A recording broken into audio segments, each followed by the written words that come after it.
हमें बताएं, ये जो नया Karachi coastal cooperative development zone बन रहा, कॉम्प्रिहेंसिव डेवलपमेंट जोन बन रहा है, इस हवाले से पाकिस्तान की आवाम के लिए क्या खुशखबरियां हैं? देखिए जी, मलिया, थैंक यू। पहले तो मैं आपको ये जरा, आपने दो अलग अलग बातें की हैं। एक आपने शहबाज शरीफ की करप्शन की बात की है और नैब चेयरमैन की बात की, बल्कि तीन। और पहली बात आपने ये की है जो डायरेक्टली मेरी वजारत से, तो let's just discuss that first. ये जो Karachi comprehensive coastal development zone है, ये असल में क्योंकि कभी कराची को किसी ने कोई प्रॉपरली प्लान तो किया नहीं है, इसका मतलब है कि जिसकी जहां जो मर्जी है बना ले। जो पुराने इलाके कराची के हैं, for example KDA scheme number 1 हो गया, या इवन नॉर्थ नाजिमाबाद और नाजिमाबाद हो गया, या डिफेंस के पुराने वाले इलाके हो गए, या लाल हजार हो गया, जो ये पुराने इलाके हैं, यहाँ पे प्लानिंग और जोनिंग हुई भी है। लेकिन वहां पे हुआ ये है कि अब लोगों ने अपने पुराने घर बेचना शुरू कर दिए, जैसे PCHS सोसाइटी थी वो, और वहां बिल्डिंगें बन गई। अब वो जोनिंग नहीं हुई भी, एक it's a big mess. In the mean time हमारे पास जो हमारी कोस्ट है उसकी तबाही होती जा रही है। लियारी नदी का सारा गंदा पानी हर वक्त हमारे समंदर में गिरता है, और वो क्योंकि वो जो वेस्टर्न बैक वाटर्स हैं KPT के, जहाँ पे ये जो प्रोजेक्ट है, इसमें वो आके लियारी नदी गिरती है, पूरे शहर का गंदा पानी, untreated sewage plus solid waste उसमें लोग फेंक देते हैं। आपको पता है वो रंगी नाला और ये जो बड़े बड़े नाले साफ हो रहे हैं, सारा असल में आके गिरता है, वो सारा इधर आके गिर जाता है, और वो सारा साल कीचड़ गंद होती है। हाई टाइड में वो जब उठता है, वो सारा कचरा पानी वो पूरा पोल्यूटेड सारा समंदर में चला जाता है। उससे हमारे क्या हाल हुआ है, माहीगीर जो हमारा माहीगीर मेहनत कश तबका है, वो तबाह बर्बाद हो गए, इसलिए कि वो 18-18, 20-20 नॉटिकल माइल उनको जाना पड़ता है मछली पकड़ने, क्योंकि आपकी जो मरीन लाइफ है वो तबाह हो गई है, बुरी तरह उसको अफेक्ट हुई है because of pollution, marine pollution. तीसरी चीज ये है कि एक्सपेंशन हो रही है सिटी के अंदर, और हमारा जो फिशिंग दुनिया में हम कहते हैं कि तकरीबन $450 मिलियन की मछली को एक्सपोर्ट करते हैं, और जनाबे वाला वियतनाम और ये 8 बिलियन और 7 बिलियन। हमारा पोटेंशियल इमीडिएट जंप का पोटेंशियल 3-4 नहीं, कम से कम $2.5 से $3 बिलियन का पोटेंशियल है हमारी फिशरीज की एक्सपोर्ट में। नाउ अब ये सब चीजें देखते हुए कोई एक कॉम्प्रिहेंसिव स्ट्रैटेजी बनानी थी कि एक साथ ये सब चीजें एड्रेस हो जाए, कोई सारी की सारी पोर्ट को रिलेट करनी है। तो जब मैं वजीर बना तो उस वक्त ये पिछले कुछ तकरीबन 2.5 साल से इस प्रोजेक्ट के ऊपर हम काम कर रहे हैं। बड़ी बैक एंड फोर्थ हुई, और हमने फिर रियलाइज किया आज से कोई 2 साल पहले कि ये प्रोजेक्ट हो ही कोई G2G फ्रेमवर्क में हो सकता है, और G2G फ्रेमवर्क का बेहतरीन हमारे पास एग्जांपल है CPEC, China Pakistan economic corridor, और उसके अंदर हम इस तरह के प्रोजेक्ट कर सकते हैं। क्योंकि मैं जब शुरू में बैठता था तो EML1 की बात करते थे, और बाकी दूसरी इंडस्ट्रियल जोन्स की, गवादर की, और गवादर क्योंकि डायरेक्टली मेरे वजारत में आता है तो उससे मुझे काफी। तो हमने फिर ये किया कि हम चाइना, जब मैं गया प्राइम मिनिस्टर साहब के साथ, तो मैंने उस वक्त सारी कंपनी को कहा कि हम सिर्फ करेंगे कि कोई कंपनी, कोई भी स्टेट ओन एंटरप्राइज या चाइनीज गवर्नमेंट की कंपनी हमारे साथ पार्टनरशिप में आए। ना हम लोन मांग रहे हैं, ना हम ग्रांट मांग रहे हैं, ना हम उधार मांग रहे हैं। हम एक इकोनॉमिक पावर है, 200 पौने 230 मिलियन लोग हमारे पास रहते हैं। कराची जैसा शहर दुनिया का दूसरा तीसरा बड़ा शहर है, मैसिव मार्केट है, और हमको कराची को अपलिफ्ट करने के लिए एक हम ये प्रोजेक्ट करना चाहते हैं, इसमें सारा कुछ हो but as an investment product हो। तो अब ये करते करते बैक एंड फोर्थ होते होते अल्हम्दुलिल्लाह ये प्रोजेक्ट अब CPEC की लिस्ट में शुमार हो गया है, और ये जो मैंने आपको भेजा इसके ऊपर बड़ी डिटेल प्लानिंग हुई है।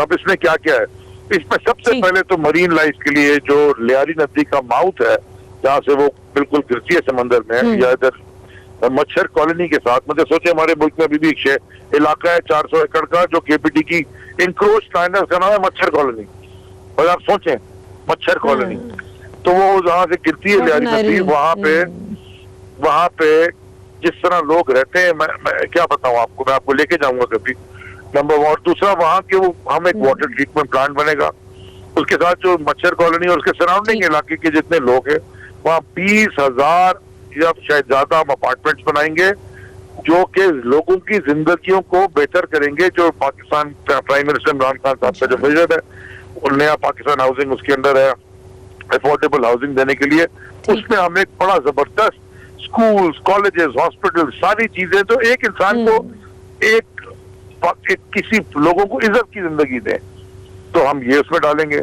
सही। उसके बाद जनाब वहां से अब आगे बढ़े तो फिर एक पूरा brand new state of the art as दुनिया की बेहतरीन पोर्टों में एक फिशिंग पोर्ट बन रहा है, क्योंकि हमारी फिशरीज अगर आप देख लें तो मछली खाना कोई छोड़ दे, जो हाल हमारा है। फिशरीज पोर्ट बनेगा वहीं पे, उसके साथ हमने export fish export processing zone, जहाँ पे कोल्ड स्टोरेज और प्रोसेसिंग प्लांट्स ये सारे, और वो सारा बनेगा। उसके साथ साथ फिर जो 4 नए बर्थ बनेंगे केपीटी के लिए, बिकॉज हमारी मरीन जो जिस तरह बढ़ रही है, ग्रोथ हो रही है, तो हमें और बर्थ चाहिए, हमें वो बर्थ बनेंगी। प्लस बीच के अंदर हम और सारा और ये सारा होगा इन्वेस्टमेंट के ऊपर। अभी इन्वेस्टमेंट की रिकवरी भी होगी, तो उसके अंदर बहुत सारे top of the line real estate projects, hotels, कि कर्जे लेने की बजाय मतलब आवाम को कर्जों की दलदल में धकेलने की बजाय अच्छा है कि इन्वेस्टमेंट आए। इन्वेस्टमेंट और foreign direct investment $3.5 billion US की, और इसके अंदर वेटलैंड पार्क्स और मैंग्रोव को किस तरह बचाना है, किस तरह हमने पानी को प्रोटेक्ट करना है, किस तरह मरीन एनवायरनमेंट प्रोटेक्ट करनी है, किस तरह लोगों की जिंदगी भी करनी है। इसलिए बड़ा कॉम्प्रिहेंसिव प्रोजेक्ट है। फिर इसकी कनेक्टिविटी थी कि अगर ये शहर से कनेक्ट हो तो 3 जगह से शहर से कनेक्ट होगा, डिस्ट्रिक्ट सेंट्रल से, पीछे से लिहारी एक्सप्रेसवे के थ्रू, इधर से डिस्ट्रिक्ट साउथ से बने क्लिफ्टन डिफेंस से, एक पूरा हार्बर ब्रिज, बड़ा मेजेस्टिक एक प्लान है हार्बर ब्रिज का जो आपको कनेक्ट करेगा, और बिल्कुल बैंक ऑपोजिट ले आ रही है, तो उधर से पूरी एक जबरदस्त कॉम्प्रिहेंसिव स्ट्रैटेजी के साथ बना। अल्लाह के करम से ये आ गया है अब सीपेक के अंदर, और इंशाल्लाह इसको इससे एम्प्लॉयमेंट अपॉर्चुनिटीज कितनी क्रिएट होंगी इंशाल्लाह इससे? ये जो आप बता रहे हैं प्रोजेक्ट ड्यूरिंग कंस्ट्रक्शन या ड्यूरिंग जब ये प्रोजेक्ट जब शुरू होगा, तो मेरे ख्याल में हमने जो अंदाजा लगाया था 24 से 25 हजार लोग तो सिर्फ इसकी डेवलपमेंट के अंदर एम्प्लॉयड रहेंगे, और जब ये हो जाएगा कंप्लीट तो ये तकरीबन एट एनी गिवन पॉइंट कोई तकरीबन 1.25 लाख से 1.25 लाख, तो अब ये डिपेंड करता है कि हमने क्योंकि ग्रीन एरिया बहुत छोड़े हैं इसमें, लोगों की ये यहाँ एम्प्लॉयड होंगे या रहेंगे, कारोबार होगा, और तो इससे मैसिव 650 हेक्टेयर के ऊपर ये बना हुआ है। ठीक है, ये तो बहुत ही जबरदस्त, ये तो बड़ी जबरदस्त आपने खबर दी। नाज़रीन, जैसे हमने पिछले हम इतना साल रहे, जी वही मैं अपनी कि उन्होंने सोचा कि मैं अपनी ऑडियंस को ये बता रही हूँ कि ख्वाब बड़े देखें और कर्जों की दलदल में धकेलने की बजाय आवाम को अच्छी बात है कि इन्वेस्टमेंट लाएं। जिस तरह मुराद सईद साहब का पिछले हफ्ते हमने इंटरव्यू किया, तो उसमें भी वो बता रहे थे कि पब्लिक प्राइवेट पार्टनरशिप को फरोग दिया जा रहा है। इसी तरह इट्स रियली हार्टनिंग टू सी कि किस तरह से आपकी वजारत भी अब जो है वो इन्वेस्टमेंट लाने की कोशिश कर रही है, ताकि पाकिस्तान में लोग आकर इन्वेस्ट करें, उनके स्टेक्स हो पाकिस्तान में, ये नहीं कि पाकिस्तान के बच्चे को मखरूज किया हो। अच्छा अली साहब, अब थोड़ा सा सियासत पे आपसे क्विकली 1-2 सवाल पूछना चाहूंगी। पहले तो आप ये बताइए कि अभी शहबाज शरीफ साहब से मुशावरत करने से जो इमरान खान साहब भी 2 टोक अल्फाज में इनकार कर चुके हैं कि एक ऐसा शख्स जिस पर खुद नैब केसेस हों, जो खुद नैब की पेशियां भुगत रहा है अपनी करप्शन की वजह से, उसे हम क्यों कर मशवरा करें कि किस शख्स को नैब का चेयरमैन मुकर्रर किया जाए। लेकिन वहीं पर कानूनी तकाजे कुछ और कहते हैं। कानूनी तकाजे आपको बाउंड करते हैं कि आपने कायदे हिज़्ब इख्तिलाफ के मर्जी के मुताबिक उनसे मुशावरत करके दोनों की म्यूचुअल कंसेंट होगी और फिर आगे काम चलेगा। पीपल्स पार्टी इस पर खामोश है। So how do you intend to go about it? आपकी गवर्नमेंट क्या सोच रही है? देखिए, मेरे ख्याल में जो लोग इसको देख रहे हैं, जो मतलब इनका ये डोमेन है, जो इस डोमेन में इन चीजों को देख रहे हैं, कोई ना कोई सोल्यूशन उनके पास होगा। लेकिन एज ए पाकिस्तानी मैं ये बताना चाहता हूँ, देखें एक इदारा है जिसके अंदर आप अकाउंटेबिलिटी का इदारा है, उसमें कभी कौन से ऐसे लोग लगा सकते हैं जिनके ऊपर खुद अकाउंटेबिलिटी के केसेस बने हुए हो, और छोटे मोटे नहीं, टीटियां जाली ये तमाशा पूरा भरा पड़ा है।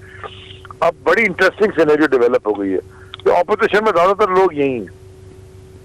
कमाल की बात यह है, और इसमें से मजे की बात यह भी है कि केसेस पहले के बने हुए हैं, पहले के तो बड़ा इंटरेस्टिंग ये सिस्टम है।